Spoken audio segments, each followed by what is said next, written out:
When you're accustomed to privilege, equality feels like oppression. Sometimes all it takes is one moment for the world to question everything about you. What happens when confidence is met with suspicion on your own front lawn? Let us know in the comments section below. Madison Coleman wasn't the kind of woman people expected to see stepping out of a black Range Rover in front of a gated estate. She didn't apologize for the way she looked. Tall, sculpted like the home she designed, with skin the color of honeyed mahogany and a gait that made you pay attention even if you didn't want to. The curls that framed her face today had been intentional, defined, centered, soft but firm. She had learned to wield softness like armor. In her world, where white linen blazers and minimalism screamed power, her presence was never neutral. It either challenged or threatened. And today, she had somewhere to be. Madison parked in the circular driveway of the stately property in Crestwood Hills, a zip code where names mattered more than titles and history whispered from every corner of red brick and manicured hedges. The closing papers sat crisp and heavy in her leather portfolio. Her name, bold and final, was scrawled across page after page in black ink. It wasn't just any home. It was this home, the one that loomed over her childhood memories like a gatekeeper, standing on the same street where her mother used to clean houses on Saturdays, sometimes barefoot because the client said it kept the floors cleaner. This wasn't just real estate. It was a reclamation. She stepped out of the car, one hand gripping the portfolio, the other adjusting the oversized sunglasses on her face. Her heels clicked with a kind of rhythm only earned by women who have had to walk into rooms where no one was waiting for them to arrive. Across the street, a curtain shifted. Someone always watched in Crestwood Hills. Madison approached the front steps with intention, her mind already rehearsing the staging she planned for the interior, how the mid-century angles would catch the light once she knocked down the false ceiling in the foyer. It was hers now. She reached for the lockbox. The voice cut clean through the moment, sharp and rehearsed, like it had been waiting for this exact cue. Madison turned slowly, the kind of slow that calculated every millisecond between response and restraint. 2 police officers walked up the driveway. One tall, built like authority in pressed blues. The other shorter, younger, Latina, her posture less rigid. The taller one took the lead. "We got a call about suspicious activity," he said, his hand casually resting on his belt, not yet his weapon, but close enough. "You live here?" Madison blinked once, twice, letting the question hang like smoke in the air. Then she smiled. "Actually, I own it." The officer didn't flinch. "Can we see some ID?" She nodded, slowly setting the portfolio down on the steps before reaching into her handbag. Behind her shades, her eyes were studying him, how his jaw tightened just slightly when she didn't rush to comply, how his partner shifted her weight uncomfortably, eyes darting between them. "This happen often?"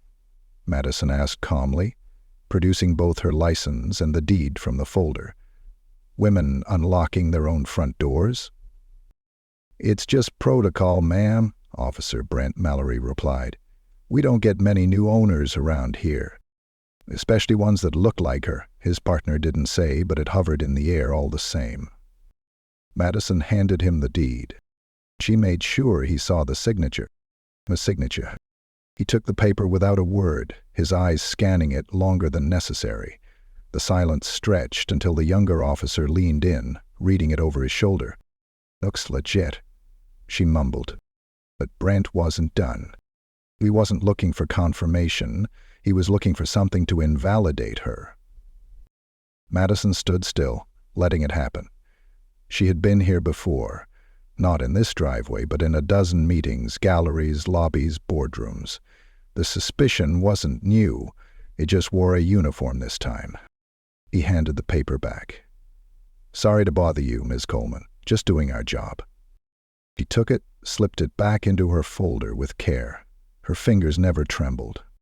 "I hope your job includes apologizing when you're wrong," she said coolly. His partner opened her mouth, then closed it. "Have a good day," Brent muttered, already turning back toward the street. Madison didn't watch them walk away. She turned back to the door, typed in the code, and pushed it open. Inside, the air was stale. The kind of stale that meant history, dust, and old money. She stepped inside, her heels echoing across marble floors. The house was quiet, but something buzzed, a vibration in her pocket. "He's a text. Unknown number. You handled that better than I ever could. Just saw what happened. I got the video. You want me to post it?" Madison stared at the screen for a long second. Her pulse ticked up. She typed only one word. "Yes, it." She looked around the grand entryway, imagined the posts going viral, imagined the comments, the disbelief, the fury, and then she smiled again. Not because she wanted revenge, because she'd planned to change the blueprint of this world, one property at a time, and she'd just poured the foundation. Madison leaned against the marble island in the center of the kitchen, running her fingers along the cool surface. It had the kind of sterile elegance wealthy people mistake for charm. White quartz, chrome fixtures, and pendant lights shaped like teardrops. This place wasn't a home, yet. Not until it told a story. She had barely started imagining how the space would feel after her touch. Muted gold tones, textured walls, natural light pushing into every inch of the rooms, when the front door opened again. "Madison?" The voice echoed into the kitchen before the woman herself appeared. Mid-50s, graying at the temples but every bit as sharp as the first day Madison met her. "Monica Green," Madison said with a smirk. "Still knocking after all these years." Monica shrugged, stepping inside in wedge sandals and a black linen blazer that whispered tenure. "I figured if the cops can let themselves in, so can I." Madison laughed softly, but there was still heat beneath her skin. "You saw it?" "Everyone saw it," Monica replied, resting her handbag on a chair and slipping out of her shoes. "It's already got 2 million views. Jalen posted it with the caption, 'When owning a mansion ain't enough for them to believe you belong.'" Madison raised an eyebrow. "He's always been bold." "He's also smart," Monica replied. "That kid knew exactly what he was doing filming it." Madison glanced down, adjusting her cuff. "I didn't ask him to." "He didn't have to." There was a long silence. Monica walked slowly to the glass doors leading to the backyard, her arms folded loosely. "You know what's funny?" she said, staring out. "This house used to belong to the Crawfords. My mother did their laundry for 15 years. I remember folding towels in their basement while listening to Mrs. Crawford lecture my mother about using too much detergent." Madison didn't respond. She just leaned back against the counter and watched her mentor's reflection in the glass. Monica turned around, finally meeting her eyes. "You bought the Crawford house, Madison." "I know. You really know what that means." "I do." "You're gonna have to," Monica said, her voice quieter now. "Because there's a weight that comes with ownership in a place that was designed to never have you inside unless you were carrying a broom." Madison folded her arms across her chest, pushing down the sudden burn in her eyes. "That's why I did it." Monica nodded. "That's why I'm proud. But pride doesn't come with instructions." Madison looked down at her portfolio, now resting on the kitchen stool. "I was 12 the first time I saw this house. We'd just gotten out of the back of Mrs. Franklin's van, my mom and me. She cleaned over on Ridgeway, but she dropped something here by accident one week. We pulled up and I thought—" She paused, swallowing. "I thought I must be in a dream. I'd never seen a house that looked like it belonged in a magazine. And now you're on the cover," Monica said. "Madison," replied, almost bitterly, "except I'm not smiling." The two women stood in silence again, the hum of the refrigerator suddenly feeling too loud. Monica stepped back into her shoes and picked up her bag. "I gotta get back to campus," she said. "Faculty meeting. But I wanted to see it, and I wanted to see you. Thanks for coming, Madison said softly. As Monica reached the door, she turned once more. Don't let this place swallow you, Madison. Make it remember you. When the door closed, Madison exhaled and stared around the space again. She didn't move for a long time. Later, she was upstairs, pacing the master bedroom, with her phone in one hand and a roll of blue tape in the other. She marked corners, ceilings, noting cracks, minor repairs needed. But her mind was elsewhere. The video was still trending. The notifications flooded her screen, some supportive, some ugly. She pulled a race card. How do we even know that's her house? Of staged. She tossed the phone onto the bed. It buzzed again. A name she didn't expect lit up the screen. Renee Coleman. She let it ring once. Twice. She picked up on the third. Hi, Mom. Madison, Elise Coleman. Are you all right? I'm fine. I saw the video, her mother said, her voice full of something that sounded too much like guilt. I knew when you said you were moving back to Crestwood, I should have said something. I should have warned you. There's nothing you could have warned me about that I didn't already live. Her mother sighed. That officer, the way he looked at you. I know, Madison said. But he doesn't know me. You sure about that? Renee asked. Because that man reminded me of the supervisor who once told me to put on a different voice when I answered the phone. Said I sounded too urban. Madison's lips pressed into a hard line. You know what I did? Renee asked. I remember, Madison whispered. You told him if he wanted a different voice, he could hire a different assistant. Damn right, Renee replied, and then I walked out. No job is worth losing your self-respect. Madison looked around the massive bedroom. Then again, her mother added, chuckling. Maybe if I'd stayed longer, I'd have ended up with a place like yours. Madison laughed, the tension cracking like ice. I'm proud of you, Renee said. Don't ever let them make you small. I won't, Madison said. Not anymore. They hung up quietly, the kind of silence that doesn't sting. The sun was starting to lower outside, and the room filled with warm, amber light that made the whole space feel softer. Madison walked toward the window, watching the street she once rode her bike down as a girl. Some of the old trees were still there, some weren't. She opened the window and let the breeze in. For a moment, everything was still. Then a voice called from outside. Miss Coleman? She turned. It was Jalen, hoodie half-zipped, camera around his neck, standing on the sidewalk with one hand raised. She opened the front door and walked to the top of the steps.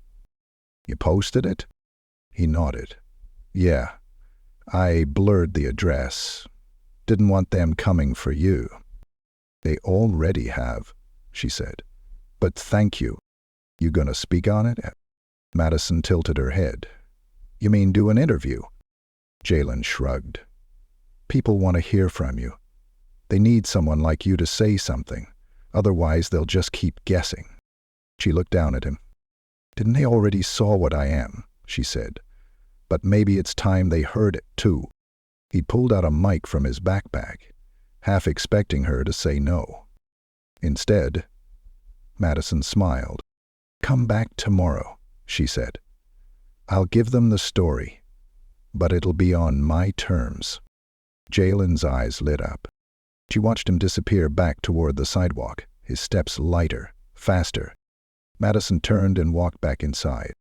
This house would know her name, and so would everyone else. The emails started pouring in by sunrise. Some were invitations. News outlets, podcast producers, university panels, eager to feature the woman who stood her ground. Others weren't as generous. Subject lines that screamed, fraud, entitled, or another angry black woman pretending to be a victim. Madison Coleman didn't flinch. She sat at her reclaimed oak desk in the study, a room she'd already mentally redesigned in her sleep the night before. Warm walnut panels, mid-century floating bookshelves, a deep navy accent wall. But for now, it was still an outdated relic, part Crawford's, part dust. Her laptop chimed again. Jalen had just sent over the interview cut, the final version. He'd stayed up half the night editing it, he said, wanting it clean and undeniable. She clicked play. Her face appeared on screen, still, composed, backlit by the oversized windows of the living room. Her voice, low but firm, cut through. When I bought this house, I didn't expect applause. I didn't even expect comfort. But I didn't expect to be treated like a criminal just for walking up to my own front door, and I sure didn't expect to become a headline. Yet, here we are. She watched herself with a kind of detachment. The Madison on screen seemed almost separate from the one who sat cross-legged in sweatpants now, sipping cold coffee and nursing a tension headache that had started sometime after midnight. But she had meant every word. Especially the last line. I don't want to be your symbol. I want to be seen as a person, with keys, with ownership, with the right to exist without proving I deserve to. She closed the laptop. For a second, everything was quiet. Then came the knock. 3 sharp raps. Not the delivery guy. Madison moved to the front door, but this time she looked through the peephole first. It wasn't the police. It was her, Caroline Crawford. Still tall, still brittle, still wearing her wealth like perfume. Subtle, invisible, but pungent in its presence. Madison opened the door slowly. Didn't expect you to be standing on this side of the threshold. Caroline raised her sunglasses, resting them on her head. Neither did I. May I come in? You may not, Madison replied flatly. Whatever you have to say can be said from the steps. Caroline pursed her lips. Her pearls, real of course, glimmered in the sunlight. I saw the video. I'm sure you did. I wasn't involved in what happened, but I recognize that it's connected to this house. My former house. Madison folded her arms. You want a refund? Caroline blinked. Excuse me? Because that's the only reason I can think of for you to show up here unannounced. Caroline exhaled. You don't need to be defensive. I came to offer perspective. From which direction? The top down? Caroline took a step back, but she didn't leave. You're clever. I remember that from the first showing. But understand something, Crestwood Hills runs on reputation. You've made yourself very visible. Madison stared. You mean inconvenient? I mean loud.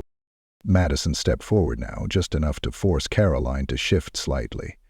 You know what's louder than one black woman unlocking her own door? The sound of an entire community pretending that door never belonged to her. Caroline's nostrils flared. She didn't like being spoken to like that. She wasn't used to it. Just be careful what narrative you keep feeding. Careful? Madison laughed without smiling. That word, that tone, that's the real threat, isn't it? Wrapped in polite concern. Your story's everywhere. People are talking, not just in this city. Some are questioning your credentials, others your motives. I know that too. And yet you're still here. Life.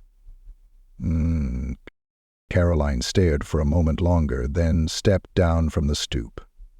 Just know the brighter the light, the longer the shadows. Madison didn't reply. She simply shut the door and locked it. She stood there for a moment, the echo of Caroline's shoes clicking down the driveway, fading like distant thunder. By the time Jalen arrived an hour later, she had already drafted a response to 3 journalists and scheduled a live Q&A for the following evening. She wasn't going to be a story told by someone else. She'd hold the mic. Jalen had brought a camera, 2 mics, and a friend, Sunina, a college sophomore who ran a community page called Redefining Home. They were planning a live stream series spotlighting Black homeowners in historic neighborhoods across the country. Madison agreed to be the first. They set up in the foyer, angled so that the staircase curved gracefully in the background. Subtle flex, not for clout, for visibility, representation. "You ready?" Serena asked. "No," Mathis said. "But I'm doing it anyway." The questions came in live, scrolling faster than anyone could answer in real time. How did you get started in architecture? What challenges did you face in school? What's your advice for young Black girls who want to own property? Are you afraid of retaliation? She answered honestly. The ones she couldn't, she saved for later. But when the final question popped up, her voice paused. "Do you think if you were white, the police would still stopped you?" Jalen's fingers hovered over the camera, waiting. Madison leaned slightly forward, her eyes locking onto the lens like she could see right through it and into someone's living room. "I don't think," she said quietly. "I know." She lifted at that. After they'd packed up and left, Madison stayed in the foyer a little longer. The house was starting to feel different, warmer, realer, not because it had changed, but because she had claimed it, not just with a signature, but with a voice. Her phone buzzed again. Unknown number. Another one, then another. This time, they were reporters from national outlets, morning shows, public radio. She wasn't surprised, but Chet didn't respond yet. Instead, she walked to the back patio, where the breeze carried scents of the garden she planned to build. A space where brown girls could walk barefoot and know the land beneath them wasn't borrowed. She took a deep breath and exhaled, then smiled faintly. The house had already started remembering her. It would remember everything. The email came 3 days later. It was short, formal, and unsigned, sent from the police department's Internal Affairs Division. "We are reaching out to schedule an official follow-up conversation regarding your experience. The department has opened a review into the conduct of Officers Mallory and Cruz. We appreciate your cooperation as we ensure our officers are held to the highest standards." Madison read it twice, then once more. She didn't feel satisfaction. Not yet. There was too much history underneath her skin for one investigation to change everything. But it was a start. She responded with availability, signed her name in full, and added no extra commentary, no shade, no venom, just clarity. Because she'd learned that sometimes the loudest thing you can do is tell the truth in plain, elegant print. After hitting send, she stood and stretched. The new rugs had arrived, so had the window treatments. The house was transforming, subtly, steadily. Gone were the stiff armchairs, the cold formal dining set, the brittle energy. In their place were curves, softness, life.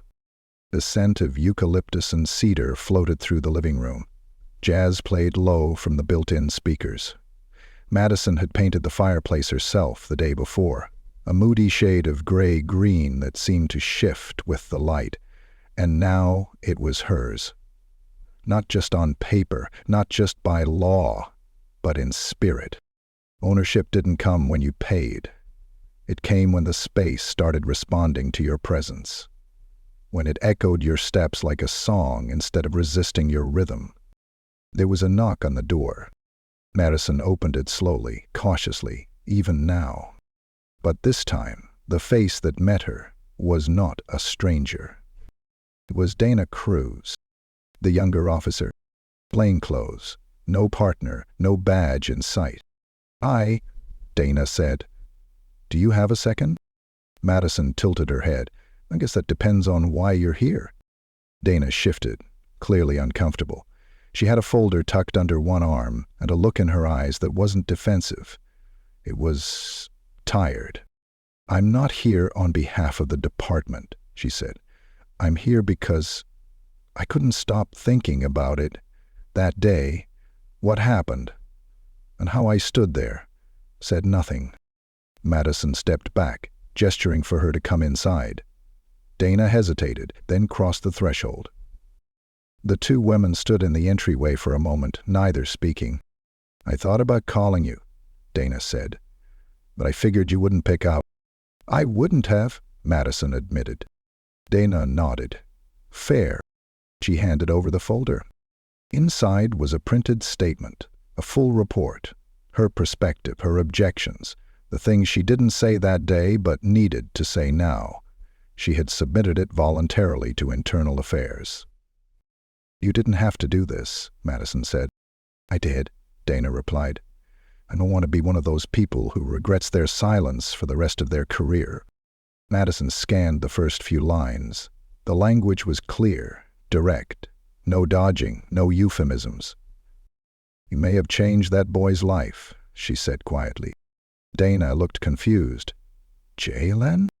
Madison nodded.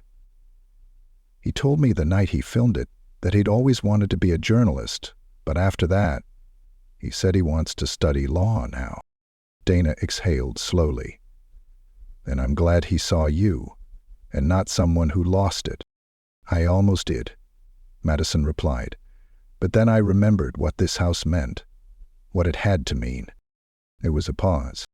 "I hope you don't take this the wrong way," Dana said carefully, "but you're the first person I've ever seen change the narrative in real time. You didn't just go viral, you made it mean something." Madison gave a small, tired smile. "That's the goal." Dana walked to the door. Before she left, she turned. "If you ever need anything, ever, you call me, not the department. Here." She scribbled her personal number on the back of a receipt from her bag and handed it over. As she left, Madison sat in the sunroom with her laptop on her knees. She pulled up Jalen's newest video. He had edited together clips from her interview, footage of her renovations, and short testimonials from young black architects across the country who'd been inspired by her story. The last frame was a black screen with white text. Madison Coleman didn't just buy a house. She broke a blueprint. She closed the laptop. The next morning, she hosted a garden brunch for her neighbors. Old, young, hesitant, and curious. She didn't tell anyone they had to come, but they did. Mrs. Ellington, from 3 doors down, brought a lemon tart. Her husband brought folding chairs. A retired teacher from the other end of the block arrived with a pitcher of sweet tea and said she remembered Madison's mother from her cleaning days. They talked about plants, about zoning codes, about irrigation. The entire block smelled like thyme and second chances. Later that afternoon, after everyone had gone, Madison found herself back on the front steps. Same stoop, same door, but this time no police cars, no clipboard in her hands, no portfolio. Just her, barefoot, peaceful. And then came a voice from behind. "You did it." Monica. She had come quietly this time, hands in her pockets, smile soft. "I'm still doing it," Madison replied. Monica nodded. "You know what I realized? Houses forget fast, but people remember. They remember stories." Madison looked back at her home, now full of color and comfort, and real, living memory. "I think this one remembers now," she said. They stood there, side by side, for a long time. The sun dropped lower, casting golden light through the hedges and onto the brick.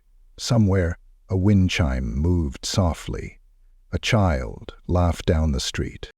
Madison didn't need a headline anymore. She didn't need proof. She had a key. She had a voice. She had peace. And this time, no one could take it from her.